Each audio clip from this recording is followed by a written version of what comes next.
And a very interesting point as we look at Didier Pironi leading his second Grand Prix because he won at San Marino. And there is Derek Warwick out of the race definitely this time because he's out of his car.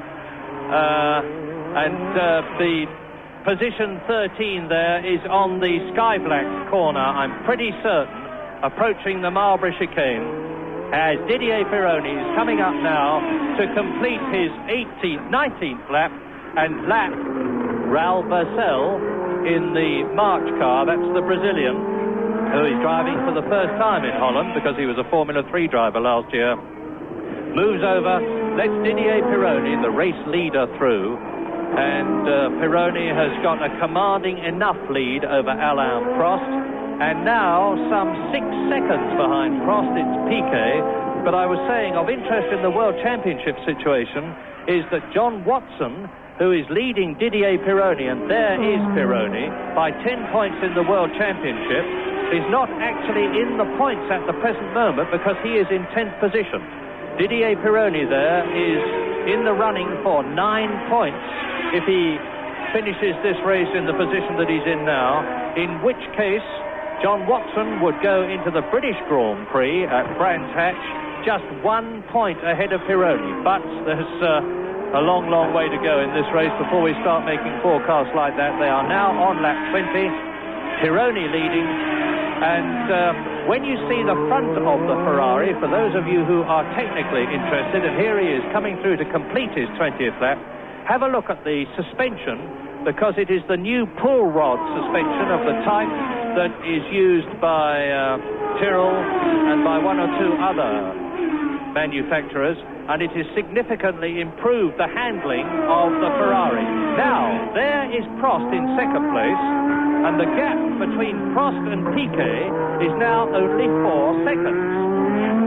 So once again, it looks as though the Renaults have flattered to deceive a bit, although they are in second and fourth places, but we do expect so much from them after their inevitable and quite usual scintillating performances in practice.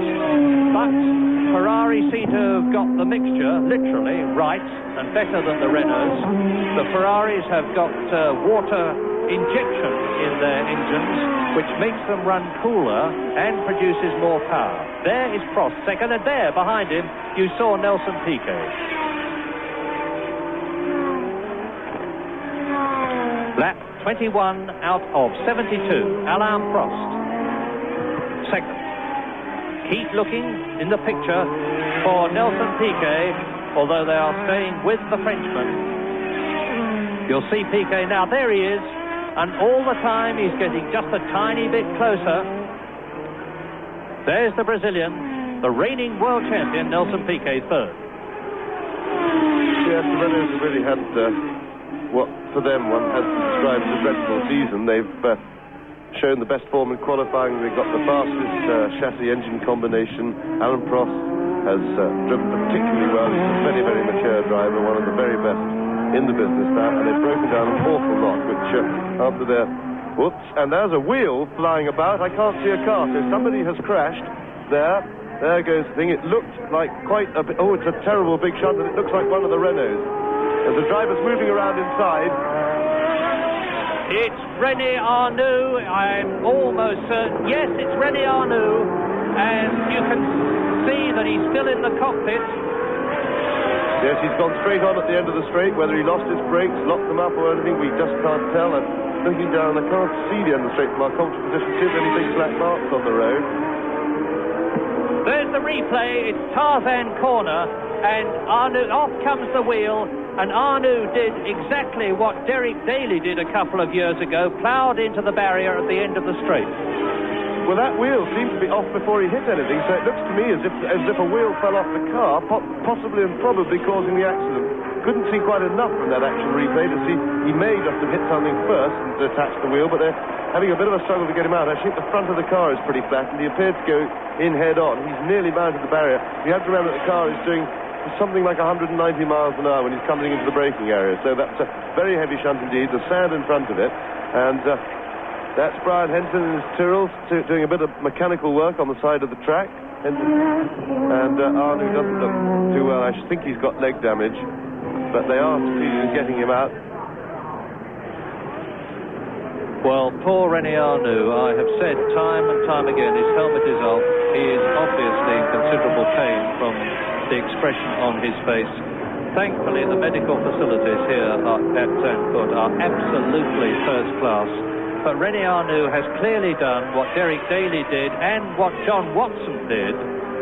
He has gone straight on at Tarzan, and his car ploughed into the tyre barrier, went over the Armco. You can see that the front of the Renault is considerably deformed.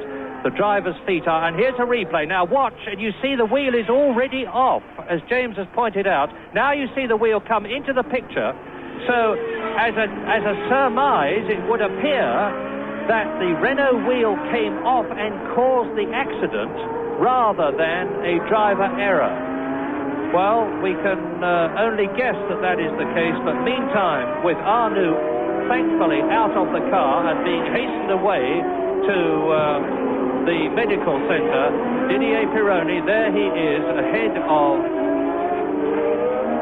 Jan Lammers, is in the lead.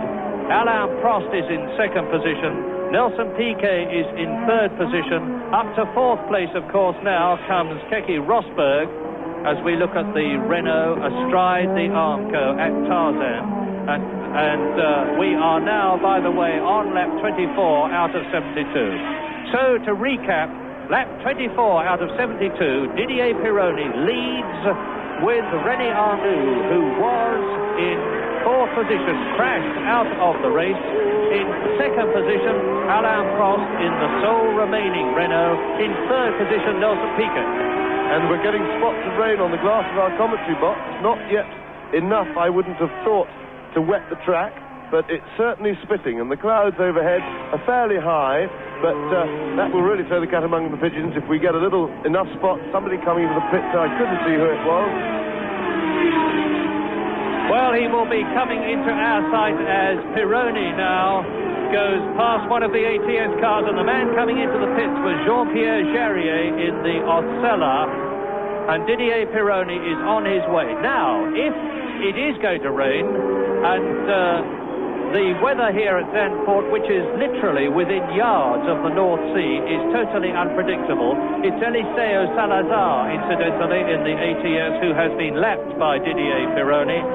Salazar, who I unjustly accused of having failed to qualify in a race when I was talking in a previous Grand Prix about him, has in fact qualified for all of them, but has now been lapped by the flying Didier Pironi, who is a long way now ahead of Alain Prost on lap 25.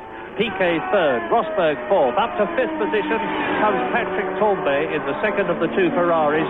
Then Niki Lauda in sixth position. Giacomelli is seventh. Daly is eighth. Watson is in ninth position. De Angelis in the John Player Special is 10th. Then De Cesaris 11th. Michele Alboreto 12th.